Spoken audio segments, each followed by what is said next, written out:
moving along, the Pan-African Parliament is expected to resume on Monday, that's today, and this year the President of Ghana will address the first session of the Parliament.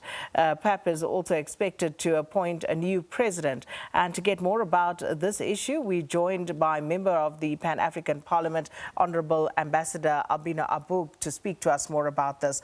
Ambassador, good morning. Thanks so much for your time. Welcome to Morning Live. Good morning to you and good morning to the viewer all around the continent of Africa. Ambassador, let's just start by taking a look at the agenda for today and what can we expect from this session?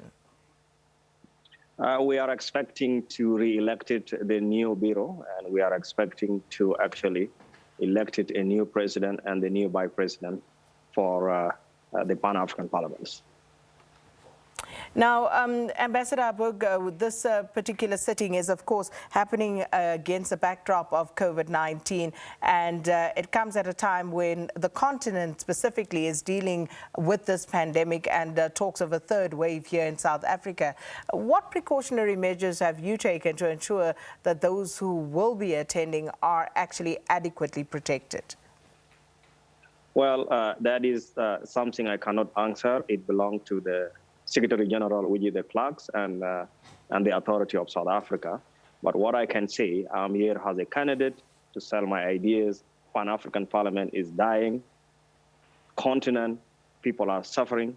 We need to do something different. And therefore, I believe if elected on day 27, we need a change, and that change must be now.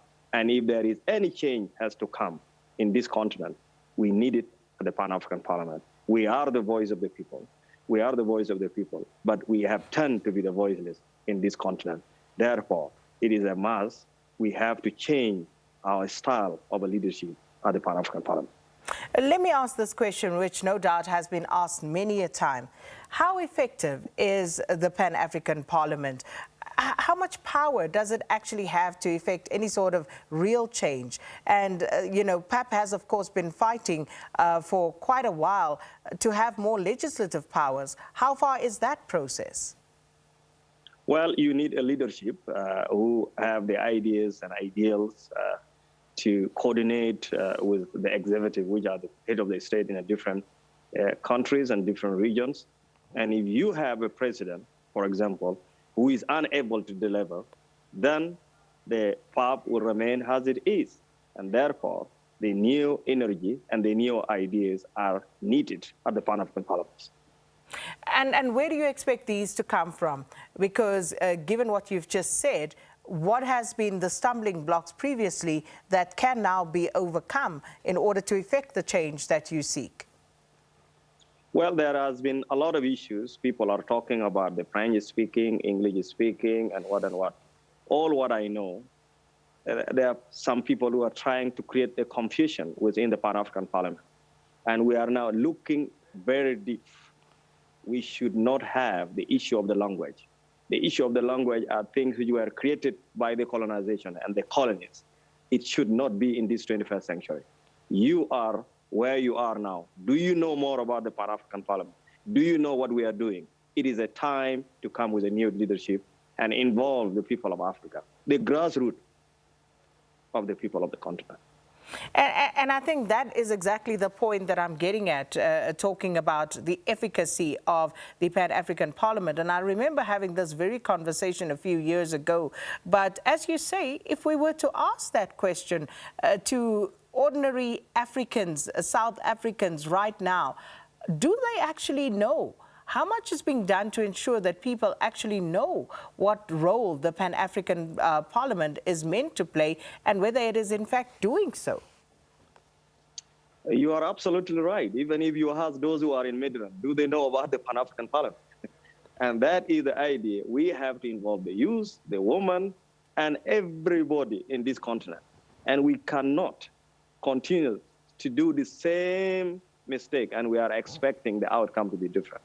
Therefore, it have to be, it should be, it must be, it ought to be. We should have a new leadership at the Pan-African Parliament. So, in its existence, what would you say has been the most prominent, the most effective intervention that was made by the Pan-African Parliament? I cannot recall what, but I know Pan-African Parliament is existing. And therefore, what we need to do as a people is, when it was formed, it was to actually to be the, what we call it, to be the oversight of the continent. And we have not got that full endorsement from different countries within the continent. We have got some, about 12, and we still need more, around 28, so that we can be the oversight of the continent of Africa. So, and I'm really appreciative of that very honest response, because it's an honest response, but it's also an indictment on the Pan-African Parliament. Because people would ask, so how do you justify your existence? And this is an institution that has also been plagued by corruption allegations. Corruption allegations when people question how much you actually do to justify your existence. Talk to us about that. Yes, you are right. Whatever you have said, it is absolutely true. There are a lot of allegations about the corruption and abuse and others. But that due to the bad management, and we are expect to have that perception change one and forever. And that's why we are going to have the leadership and change it one and forever. Why do we have to be questioned? Why do we have to question ourselves? Why are we doing things wrong? We have to do things in a much better way. Yes, we have been audited.